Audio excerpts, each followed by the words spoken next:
My name's Ed Piskor. I'm Jim Rugg. This is the conclusion of our Image X Month coverage, man, where the Image founding fathers wife swap each other's titles, man. But first, what do you got, Jimmy? Well, I am plugging Street Angel Deadliest Girl Alive, my Image Comics collection of the ninja on a skateboard. Perfect for all ages. 240 full-color pages for $20. This makes a great gift this year for somebody in your life, including you. So, ninja on a skateboard. Do I have to say more? Look at that, Santa Claus. This is the darkest story of Jim's career, too, by the way. Got to read that. Patreon.com/EdPiskor is where I'm serializing my Red Room comics. Issue 1 is up there right now. It's for the early adopter because the print edition will be available in 2021. We're working on that right now. Serializing issue 2 now. Every Tuesday, new strips are available. $3 gets you the archive. And just a quick note that the X-Men Grand Design Omnibus, which I just recently received from an Amazon order that Marvel did, because the book sold out really quickly. That's awesome. And they didn't have any comp copies on deck. So if you want it, make sure you get it while you can, because we're going to be reprinting these in early 2021. And I'll give you, we'll make a better video talking about this specifically, because when I highlight the back matter where I basically printed the entire script process for X-Men Grand Design, which is me just drawing the comic a first try on typing paper. Talk about great bonus material. I have bought comics more than once, always based on this kind of bonus material. This might be the best back matter I've seen. And you could tell where it is based on the entire script. The color blocking. Yes. Great book. All right, Jimmy. Last episode, man, we talked about your favorite Image X month book, and it's time for me to talk about mine, man. Jim Valentino, the artist, creator of Shadowhawk, is on creative duties for an issue of Youngblood. He's going to be inked by Dan Fraga here, and what makes this my favorite Image X month book is it's completely written and drawn by Jim Valentino. It's not a Shadowhawk comic with Youngblood characters in it. It tells a complete story. It's a fun story. That sort of meets my criteria for what I was hoping Image X Month would be. I wanted to see Mark Silvestri do a Spawn comic, not one of Todd McFarlane's Spawn comics, you dig?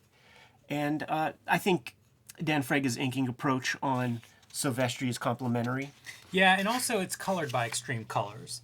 So I assume that's who colors, that's kind of the studio for Extreme, I'm guessing. So it does have a certain look that lines up to some extent to what you would expect from these characters. Yeah, sure. It is funny because Kiko is doing Shadowhawk, and Kiko is exclusively the Youngblood colorist. So Kiko goes where Rob Liefeld goes, yeah. Man. And then those other, Byron, the guy who's probably responsible for your gray background on the gray gun of Bloodwolf from Darker Image, is dude on color duties here. And the story is Badrock is option for, we don't exactly hear what it is, TV show, movie, something like that, but it's a Hollywood option. He's getting schmoozed, man. So there's even some of that. Like, all of these guys were getting wooed by Hollywood. You would find Lifestyles of the Rich and Famous, Rob Liefeld on there showing off his house, talking about coming up with movie ideas with Steven Spielberg and Tom Cruise, none of which have seen the light of day or panned out, but like these 25-year-old guys getting wooed by Hollywood mavens. And it's kind of a play on that, man. Make sure you're getting net, not gross, or whichever the good one is. I always forget. Yeah, each of these is like a little piece of what you would hear, I'm sure, from your buddies, from anybody that thought they knew what was going on in Hollywood. Right. When we were talking about the lettering before, and you mentioned that it was a font. Look at the default number font. It's not. Whenever they constructed this font, I guess they just didn't think that we might have to have numbers in our word balloons, so it just went to this de facto. That your computer will go to the closest font possible, and it's the balloon font with, the Kurt Hathaway lettering font. That's super whack, man. Yeah, it's one of the more interesting details of all of these is looking at that lettering. and looking at these fonts because it is early days. And you could see here, man, that Jim Valentino is a student of Frank King from Gasoline Alley, with the singular background and our character moving throughout. You do get a sense of Valentino's cartooning skills. He's much, I think, more broad in what he's looking at, what's influenced him over the years and stuff like that. He told a great story about showing Robert Crumb comics to Rob Liefeld whenever they were in their early friendship. And you see that here, you know, like he's coming with knowledge of indie comics, and you're going to see that kind of almost auto-bio, tongue-in-cheek. There's humor in this in a way that you really don't see in the other Image guys. Whenever Rob Liefeld was selling the public on Youngblood, the idea was this is a celebrity government issue superhero team. So they are the face because, you know, he has a universe. So the Youngblood is the face of these government operations, and they're allowed to be celebrities. You never seen one piece of evidence of that in any Rob Liefeld Youngblood comic. And the idea, I guess, like Brigade was going to be the ones really doing the work or something. This is a comic where you get to kind of see a little domesticity in a Youngblood comic, which you just never fucking got, man. It is funny as shit, man, seeing like Badrock in all of these different scenarios. And lest we forget, man, this is a 90s comic, so you got to give the big puffy sneaks, backwards hat. Yeah, it's pretty bizarre. It is in line with your description, though, of what Youngblood is. But it's bizarre to see it. Yeah, I know. The closest we ever saw in the Rob Liefeld stuff was Badrock was on like a David Letterman type show, and there was still some violent altercation required or something. Yeah, and they say like the licensing fee is like $50,000. I think he does more damage in the process. Like he does $50,000 worth of damage just in this comic. He's a rock star. Yeah. And for those who don't know, the character of Badrock he's a little boy that's like in a big cement body. So he's like an 8-year-old or something. Is he that young? No, I don't. Yeah, I don't know either. Well, I always pictured him a little bit older, like but we don't 13 see or anything pervy. So yeah, he's probably preteen, I guess. Right, yeah. I have right. no idea. Yeah, he's not looking for like titty flicks. But as you say, he's certainly an immature kid in this Hulk-like body. So much you could have done with that too, man, because like when I discovered these comics, when I started reading Youngblood, like I was in like middle school, approaching high school age, and that's when kids are hitting the gym and actually able to put on muscle, and like when you get into a fight, it doesn't just sting anymore. Like you can really hurt each other, and having an immature kid with like this amazing brawn, there's so much storytelling possibility that you could do here. And this is him in this Hollywood meeting, which again, I feel like is part referencing probably real meetings that Valentino's sat through or whatever. Talk about time-wasting kind of endeavors. And Badrock just wants to eat and hang out and imagine all the stuff that's going to come out of this, because that's the other part. You're sold like this is going to the moon, man. You're going to be the biggest thing ever. A little bit of a naive character. He's buying it hook, line, and sinker. Pogs. This was the era, man. Fucking Badrock Pogs. It is funny what comes out, like kids' meals. Yo-yos. Yo-yos. That's probably from Jim Valentino. I was gonna say, that's Jim Valentino's Pog. Yeah, that's a slightly older guy doing this version. And here's our Steve Spielberg analog. George Spilopola. Hollywood sightseeing, being a tourist there, rips the top off of his limo because it's Badrock, man. Yeah. Rock star. Going to Venice Beach. Oh, look at Fraga, man. Putting his little black flag dude in there. He's got that beret. That's what you got to do. Little slingshot bikini, Vampirella style. You would always hear tell of like these like goofball Muscle Beach characters, man. You would see them in like you would see them in canon film type. You hear, movies. I mean, wrestlers have origin stories that come out of there. Or wanting to go there and work out whenever they were like in LA for an event. Right. Yeah, that's its own culture. Shows those muscle guys up. Look at these dudes in thongs and shit. Yeah, what are you gonna do? Throws him off to into the ocean. It walks off with two girls, man. So he probably ain't that young. we'll call him a young teenager. And then he just got his ass kissed by the Hollywood bigwigs back at Youngblood headquarters, and he is not being given the time of day from the Hollywood people who just kissed his butt. They're all at meetings. They can't get in touch with you, as the weeks... Months go by and it's like they're in the same meeting. Right. And then... I like his look, how it changes, because those are all looks that you would see in, like, Youngblood Strike File, or whenever the series would be relaunched and he'd have a headband.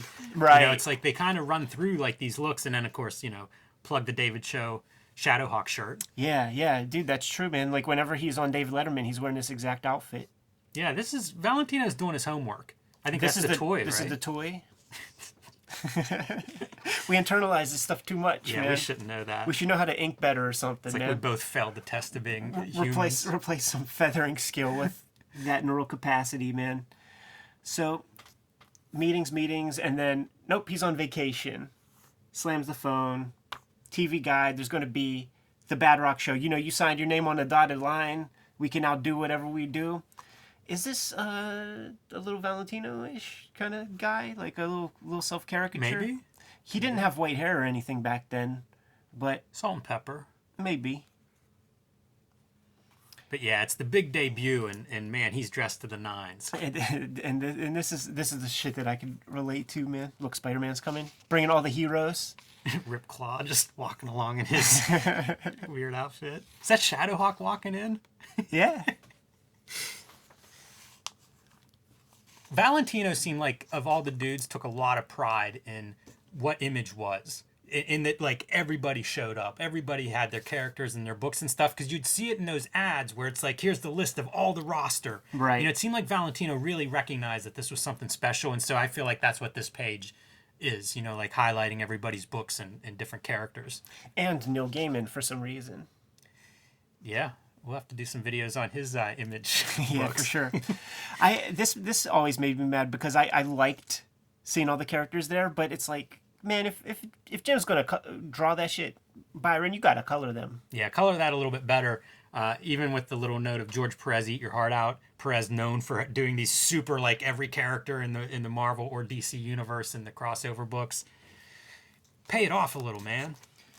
See, you color that well. That should be some poster of all the Image characters. Exactly. And as we could have imagined, the Badrock TV show. A lot like the Spawn movie.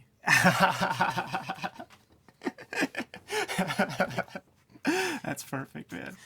And he's just increasingly more and more embarrassed as his peers and friends start to laugh and mock and all that shit, man. And like, boy, Fun cartooning, watching him go through that expressions, and probably a challenge for a cartoonist. Whenever I would see the books and they would have like all the facial expressions, like learn to draw all of these. But when you apply it to like the concrete faced guy, right. not the most emotive face. I did work on some animation stuff in the past, Jimmy, and I was super stoked and was interviewed, and all of my family was very excited. There was a certain point where I was like locked out of the process, the FTP stuff, and I didn't see the assets and how everything was congealing into its final form. So the first time I saw it was the first time everybody saw it. I didn't get out of bed for a month, Jimmy. I really didn't. But we sign off with a nice splash with Shaft and Night Saber. That's pretty good. Yeah, that looks about right. Shades of like the Todd Knock proportionality of the extreme characters whenever he starts doing New Men, which I was a fan of. He might have been doing it at this point. Yeah, maybe. If you see like the checklist, that's what I was doing going through these, is like where they have like what's shipping that month. Right. Reading like what books are coming out and everything and who the creative teams are. Next kind of a issue. fun flashback. Issue 10, Jimmy. That's a big one. Chapel versus Spawn. The finale. Look at that Kiko Taganashi color on that thing right there. And what could he be saying no about? It's a pretty good 2-page spread. That's for sure. Fan art. Little Night Saber action. Chapel makes a decision about his destiny that will affect the Image universe for generations to come. Right before Extreme Sacrifice, man. It leads to Extreme Sacrifice. It You're going to does. be lost if you don't read issue 10. Shadowhawk issue with the 1963 characters showing up. This face is like so flat looking. Yeah. And I thought it was like by design. You know, I thought he's like, you know, paper man or something. That color gradient's ridiculous. Like, that's that early digital coloring of like, let's use all the colors in the gradient. Roy G. Biv. Yes. See, this is Todd Knock. I really like the way they colored the Todd, because he left a lot of space for the colors to do their thing. He also had a very animated style. Some more Todd Knock. I didn't like Dan Panosian's inking on him as much, though. Who was his regular inker? I don't know. You got me. I was pretty checked out at this point. I like that Supreme drawing, though. That's Brian Murray, right? I don't know. Maybe, probably. Yeah. Youngblood Year One. I don't think this came out. It did not. There were several of these. Remember, Jim Shooter was associated with the Youngblood book that never came out. Kurt Busiek. I think, was it Mark Miller had one that maybe an issue came out? But this would happen frequently where it was like some Youngblood book was advertised and then didn't really materialize. And this looks so cool, man. It's like you got the Die Hard squad. This is like Busiek coming off of Marvels, I think, around this time. So it was, you know, height of Kurt Busiek is like, yeah, dude, what could be better than him doing an origin of Youngblood? Right. Yeah. It's too bad, man. And let's date it one more time, dude. Sega CD. Like 5 games made for that system. It's incredible to think like these games, you know, like they become the franchises. What comic books used to be, those iterations of those games over years and years and years, like. And this one here had the secret characters, man, where you type in the code and you could play as Bill Clinton, Hillary Clinton, and George Clinton. No shit. Wow. Get out of here, Jimmy. Yeah. Kayfabers, like, follow, subscribe to the YouTube channel. Hit the bell. We'll notify you when the next vids are available. Jim and I have books that are out of print and in the wild, man. That would be his Street Angel hardcover and my X-Men Grand Design Omnibus. Jim also has Octobriana in stores now and the Image Street Angel collection, as well as his Plain Jane's book that came out at the beginning of 2020. Patreon.com/Ed Piscor is where I'm serializing my current comics project, Red Room. $3 get you the archive. Issue 1 is up there, and new strips come out every Tuesday.